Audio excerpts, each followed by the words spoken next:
Good morning, everybody.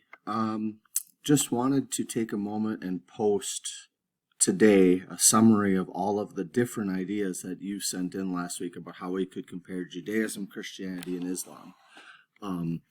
This activity we just do to show that, they do have a lot of things different. They share a lot of things in common, and a lot of times the differences are somewhat small.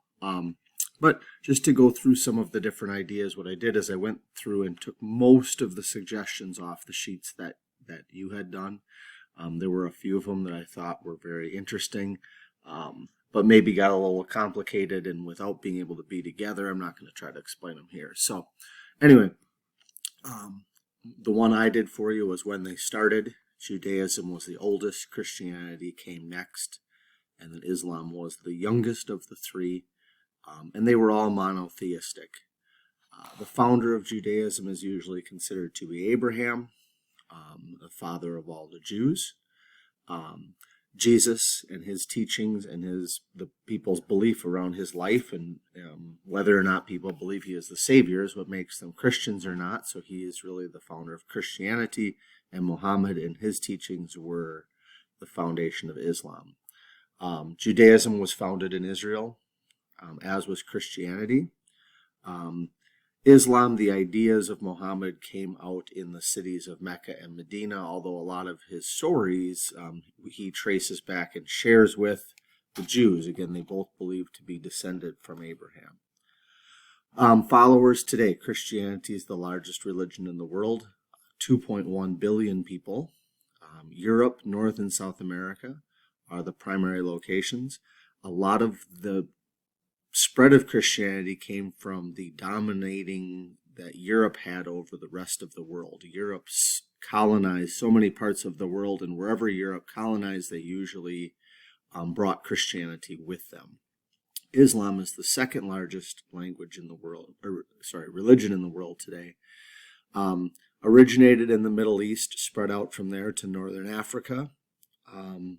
And actually, the largest Muslim nation in terms of people today is Indonesia. Indonesia is Muslim as well. So both of these, actually all three of the religions you'll find around the world, these are just some of the more common spots.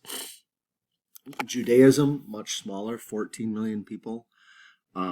Some of that has to do with since ancient times and until the creation of Israel, Jews were never in a position of power. They were never conquering other people, and even when they did move into areas, they were not as focused on converting people as Christianity and Islam. So 14 million Jews, they're the majority of people in Israel today, and then many Jews still do live in the United States, although that you will find Jewish people all over the world. So different terms for God that they each use. Important cities, Jerusalem, obviously, which we'll get to in the next question. Rome, for Catholics. Rome was the center of the Christian church for a while. Later on, that became the Catholic Church. And then probably a good place to put in here that all three religions, somebody had this as a category, is all of these religions do have some different categories or different beliefs even within them. There are different levels of believing Jews. If you remember from the Jerusalem video, they showed many Jews behave and dress just like you and I, but yet there's people that still behave in a very fundamental way, dress in old ways, and so on. Christianity, as you know, has a number of denominations: Catholic, Lutheran, Methodist, Baptist, Mormon. The numbers go on and on.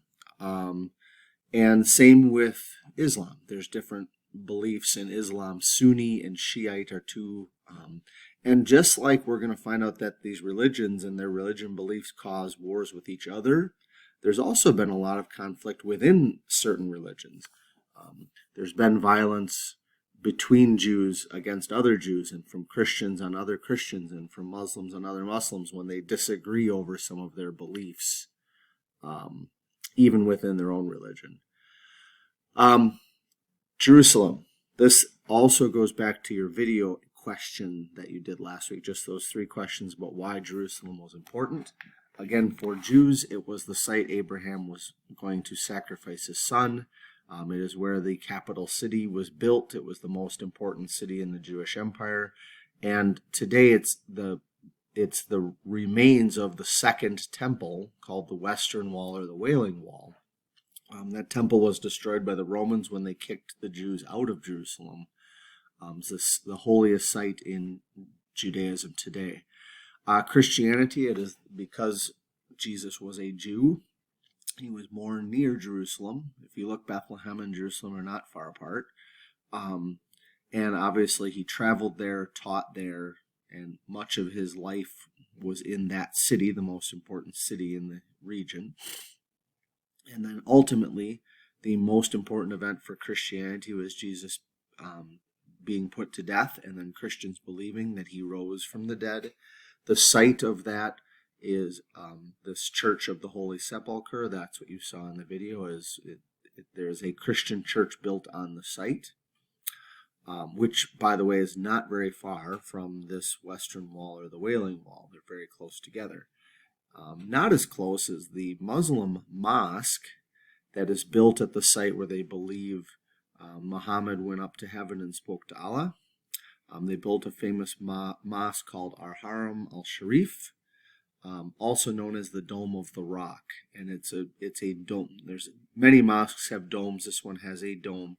It's built on the same site of the Jewish temple. So these three locations, not only do they share a common city, they also are very, very close together. Next, listed a couple of the different holidays that they recognize. The Holy Book. Again, we've talked about Jews believe in the Old Testament of the Bible, and that's it. The New Testament, because it focuses on Jesus being the Savior and on his teachings. Jews reject that, so they do not follow that. Christians have the Old and the New. Muslims have a book called the Quran.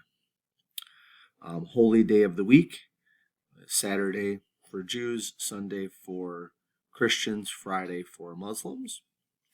The place where they worship, synagogue for Jews, church for Christians, mosque for Muslims.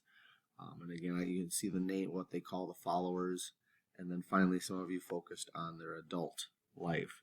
A couple of things we're going to focus on yet this week.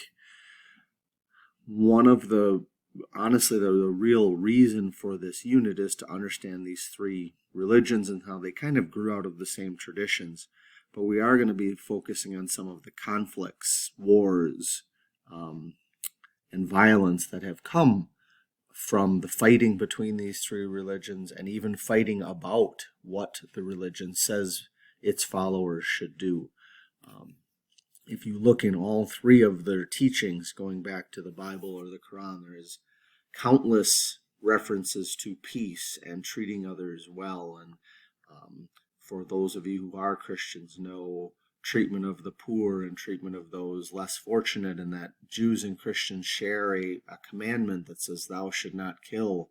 And the Quran has numerous references to peace and the importance of valuing life. But what we're going to find is that as different people interpret these books differently, and it has led to a lot of violence and a lot of historical events as well. So that's what we'll be looking at throughout this week. All right, have a good day.